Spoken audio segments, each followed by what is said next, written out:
Good evening. Welcome in this weekending edition of Harp on Sports The Bar. Off a week, returning from our 4th of July hiatus and back.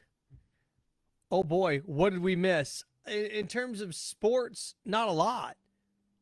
Now, not a lot in terms of action and actual plausible growth, but in terms of time ticking, yeah, a lot. Three big things we're going to talk about today. Three big things front and center. One, reality bites. Two, home of the brave. And the third thing is Mike's money. Talking about Mike Norvell, Florida State head football coach, who has decided to take a pay cut. The reality bite situation is this. We've talked about this from the beginning. And I've always said if you listen to smart people, people that are smarter than you in a field in which you know nothing about, then chances are you are going to learn something. I don't listen to morons on Facebook or social media. Some of them I consider my friends, but they're not medical experts. I saw a great quote the other day along the lines of, so let me get this straight, the nation's foremost medical experts are off base, but a guy that you knew in high school that got a C in biology, he knows what's going on here with the coronavirus. If you listen to smart people from the beginning, you'd be in good shape. If you listen to morons, or if you just listen to what you wanted to hear, you'd be host. And the fact of the matter is, we're all host. We're all host. Reality bites. Here's the reality of the situation. You're not going to get to go to a football game in September. Here it is, July 12th, 6 weeks away. You actually think you're going to be in a football stadium on September 1st? You actually think that's going to happen? You actually think you got a shot at that? Zero shot. None. Zero. Zip. You know how many positive coronavirus cases there were Friday? Going back and looking at the most recent data, 64,000 in America. Do you know how many there were a month ago? 18,000. So 1 month ago, we had 18,000 positive coronavirus cases in America. 18,000. Last Friday, 2 days ago. Go back a month, 18,000. Friday, 64,000. You think you're going to get football in September? You're going to get to go? There may be football games you don't get to go. You're not going to get to go watch those. There's no way on earth. The question is, how many players are we willing to ice off for a sport that we love? You're not going to get to go. You're not. You didn't wear your damn masks. You went around. You screwed around. I told you a couple weeks ago on this podcast, 3 weeks ago at the end of June, final week of June, told you if you wanted football in the fall, you're going to have to sacrifice your summer. You didn't do it. It's over. It's over, gang. So you're not going to get to go to a football game in September. You may have a shot to go to one in October. And now there's talk, Greg Sankey, the commissioner of the SEC, say time is running out. He says time is running out. It's past running out. You know, in the movie Face Off or any movie where they're trying to not have a bomb detonate, they're trying to cross-wire it or get around it and bypass whatever they're doing. You know, you're in the single digits in terms of seconds. Oh, it all starts at 90 seconds or 60 seconds or 2 minutes. Guess what? It's under 10 seconds to go now. You're under 10 seconds to go. That's where you are of having a football season. Can't protect the players. 64,000 positive. Well, the death rate is compared to the positive test. Just stop it. Quit listening to morons. Quit listening to stupid people. You had your chance, morons. You blew it. A month ago, we're going to open things back up. That was your chance, morons. You blew it. You blew it. The bottom 10% of America, actually, it's more than the bottom 10%. I always thought that there was a bottom 10%. It's more like the bottom 20%. I went back to Indiana to visit my family last week.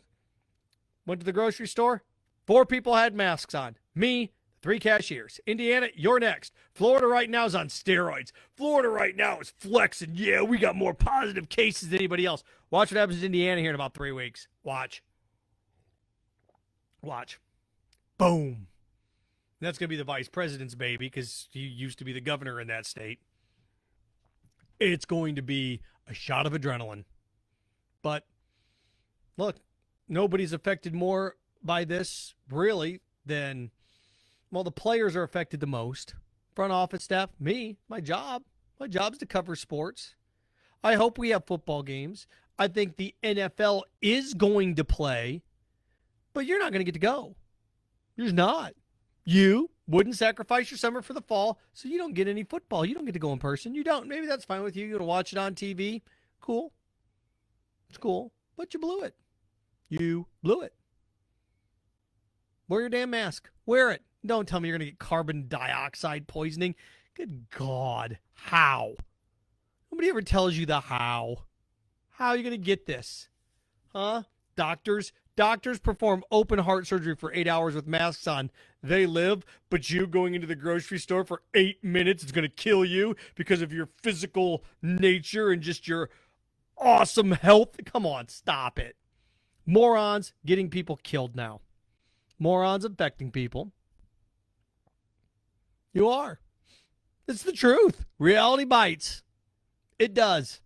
You don't get to go to football in September. You're not going to get to go to a football game in September. You're not. You're just not. You may have football, but you're not going to get to go. We'll just wait and see. Go ahead and wait. July 12th. Mark it down. How wrong have I been on anything that I've said here? Since you've been watching these, whether it's Facebook or Twitter or listening to them on Buzzsprout, Apple Podcasts, Spotify, how often am I wrong? And it's not that I'm a genius by any means. I just look at medical experts and listen to medical experts and listen to intelligent people and say, well, the spread here, look, oh boy, if we do this, once you start to get into the ifs, when it comes to the American people as a populace, once you get to the if, I'm out on you. I'm out. Person smart, people are panicking stupid. You ruined it for you. Did. You ruined it. You ruined it. Oh, we ruined it. Okay, we. I wear my mask wherever I go. I guess I'm just a big old pansy. I'm a pansy that can breathe. There's some tough guy out there with a mask. Not right now. Not going to wear it. I'm glad to see the president wore it finally. A pansy. Nice mask, Mr. President. You pansy. What are you wearing it for? Not very tough. See how ridiculous that sounds? See how ridiculous that sounds? Think about that. If I say right here, go, nice mask, Mr. President. Wuss. You little Nancy. That's what you sounded like the last month. That's what you did. Oh, I don't like that? Let's see here. So there's that. Reality bites. You're not going to get to go to a football game in September. You're not. They may exist. May. I give it a 50-50 chance that football's played. 0% chance that you get to go watch a game. 0. At least here in Florida, where we are looking at Texas and California and the rest of America going, we're number one, baby. We're number one. You try to out positive coronavirus test us. And again, you're going to run out of hospital beds. And we've gone over this time and time again. It's like, well, so what if we have all these positive tests? People are able to live now because you're able to get them on a ventilator. What happens when look at musical chairs? Look at ventilators as a game of musical chairs. You got 15 ventilators left. You got 20 people that are in severe cases. They need a ventilator. What happens? 5 of you are going to die.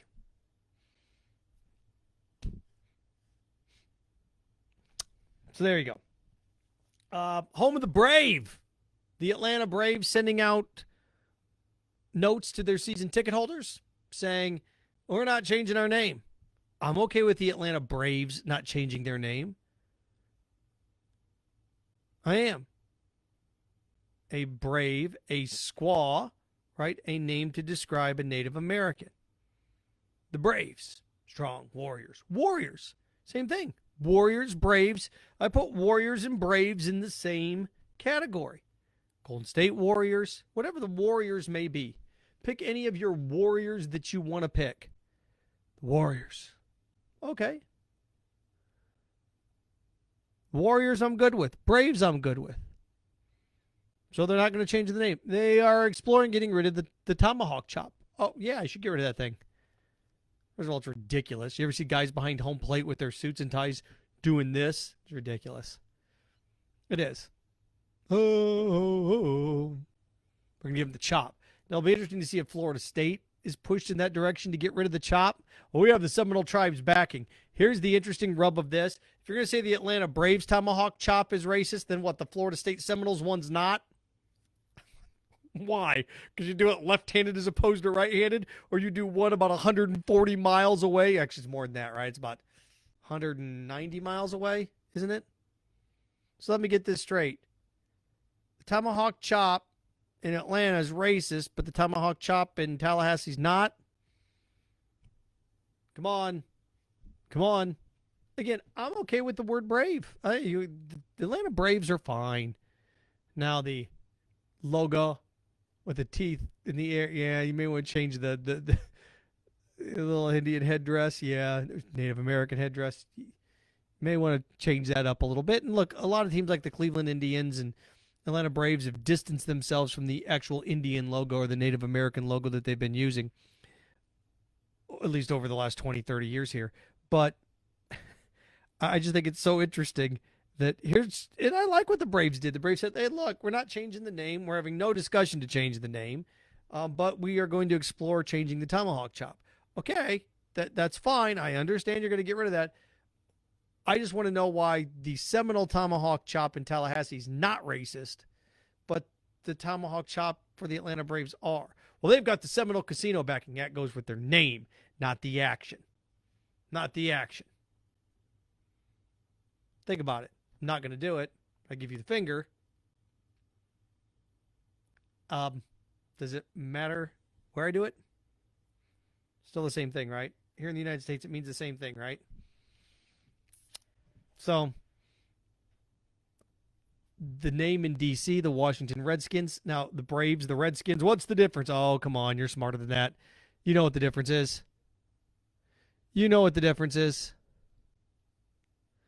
I am 100% okay with clearing out the Washington Redskins name. I brought it up a couple weeks ago.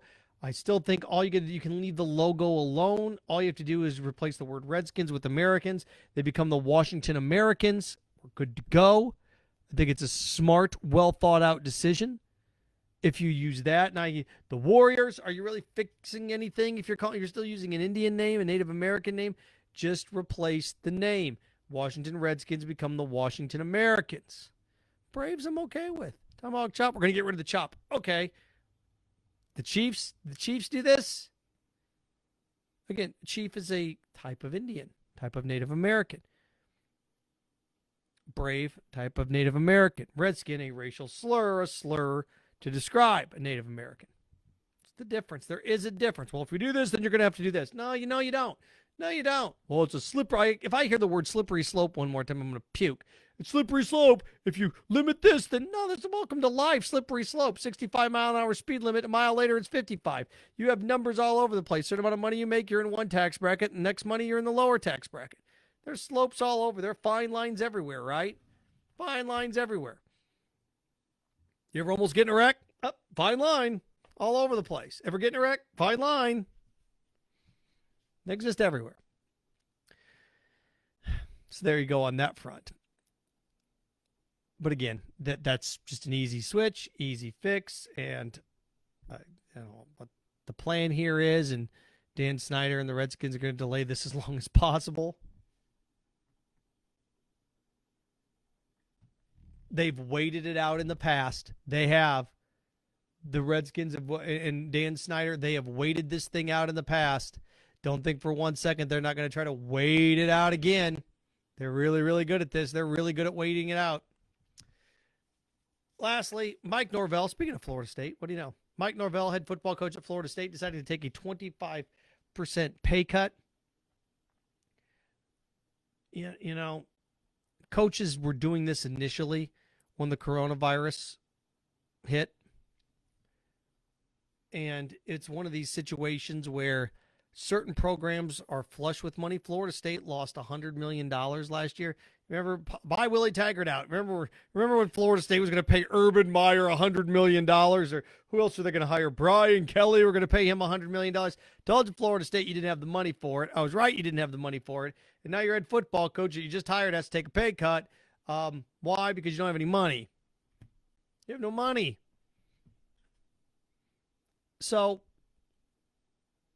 I'm sitting here thinking, and I'm looking at this and the coaches that have taken a pay cut and how much money they've taken a pay cut for. You have certain things like, was it Tim Hiller, Western Michigan University? 25% pay cut of his is a little bit different when you're making under $800,000. You take a 25% pay cut. That's $200,000. When you're making $4 million, you take a 25% pay cut. That's $1 million. You still get $3 million left over. I mean, we're talking about money that I'll never see, but still, to ask somebody to take a pay cut is tough to do. It's tough to do. The only way you can do it is you have to present that with, if you don't do this, coach, we're going to lose 30 employees here. Think about that. I was thinking about this today. And Dan Mullen has not taken one at Florida. Manny Diaz has not taken one at Miami. Has Kirby Smart taken one at Georgia? Nick Saban at Alabama? Dabo Swinney at Clemson? No. Other coaches have. Other coaches have decided to take a pay cut. This is not a big deal yet until they start canceling programs. Coaches taking pay cuts like, oh, Mike Norvell's taking one. Okay, we're not to the point yet. Now, canceling programs, yeah, I hate to see, insert soccer program here go, or insert gymnastics team here program go, or lacrosse team here. Cancel a baseball program. And the coach that's making $6 million as the head football coach didn't take a pay cut. A successful baseball program. I don't think you're going to cancel a basketball program quite yet, but cut a women's softball program at a decent school, and the football coach decided not to take a pay cut. There's where that becomes an issue. Now, again, coach takes a pay cut. I tip my hat and say, good. Did they save employees by doing that? God, that'd be great, wouldn't it? Because if you think about it, far be it for me, but if you have, you take $1 million, if Mike Norvell takes $1 million pay cut, that means 20 people that make, that's 20, if somebody's making $50,000 a year, and even that's well above the average inside an athletic department by the time you count the, secretaries, administrative assistants, and, depending on what level you are in terms of the engineering or wherever you may be. Engineering makes way more than that, but you know what I mean? Like computer analysis, things of that nature. If you take $1 million pay cut, that's 20 employees. If you're making $50,000 a year, it's probably about 25 employees, right? 40,000 a year, about 20 to 25 employees. Mike Norvell saved 20 to 25 employees' jobs by taking that pay cut. 20 to 25 employees' jobs. So there's where we are. And unfortunately, again, should Dan Mullen at Florida take a pay cut? We'll see. We'll see. I can tell you this, as somebody that's employed by the university, if he's sitting on $7 million and something would happen with somebody that I know, I'm an adult, but it's somebody that I know, that I work with, lose their job, and then almost like, oh my gosh. So, but it's your money, you've earned it. It's kind of tough, though. It's kind of tough when you're sitting around waving your finger, saying who should take a pay cut and who shouldn't. Kind of tough. But good for Mike Norvell. I think you should applaud the people that do. Not admonish and criticize those that don't, but applaud those that do. So, Mike Norvell, it's really cool, man. Like I said, saved 20 to 25 people's jobs today. Moral of the story of all this, and I keep hearing, I need an escape when I'm filling in an ESPN in Gainesville until my show starts here next month. I need an escape. That's the problem. The problem that we've had the last few months is nobody's taking this serious. Instead of sitting there in the crosshairs and looking at it eye to eye going, okay, we got to address this. Serious discussion, serious people, serious conversations need to take place. I need an escape. So everybody's ignoring all this. And here we are. We're 7 weeks away from September, and you have zero shot to be in the stands to watch a football game in September. It's not going to happen. You heard it here first. The reality bites. Analysis is correct. Zero shot. Now, certain conferences are kicking around the idea of an October 1st start. 65,000 positive corona tests in America on Friday compared to 17,000 positive tests on June 10th. July 10th, 1 month, we went from 17,000 to 64,000. You think that's going to go down? It's like a detonator on a bomb. If it had a 2-minute clock, you're probably about 7 seconds right now. In each week, 6, 5, 4. At the end of this month, you're going to be at 3. You have to make a decision. My prediction here, July 12th, you'll have college football start October 1st, and the NFL will start normally, but you're not going to get to go. No fans in the stands. I'm not going to go either because you're such a stud. You're so tough. You don't wear a mask. Yeah, watch me. I'm not wearing one. Congratulations. You screwed it up for all of us. All right, there we go. This edition of Harp on Sports, The Bar. Facebook Live, Twitter Live. You can check it out. Follow me. Like, follow, share, follow, like. HarpOnSports.com. Harp on Sports, the podcast, The Bar. You can check it out on Apple Podcasts. You can check it out on Spotify, Buzzsprout. Those 3 entities. Again, HarpOnSports.com, where you can pick up everything. Let's see here. At Harp on Sports Twitter, Harp on Sports Facebook page, at Harp on Sports Instagram. Follow, share, like, share, follow, like. Also the Harp on Sports YouTube channel. Everybody, enjoy the second week of July. We'll be back Wednesday with another episode of The Bar right here on the Harp on Sports Audio and Media Network.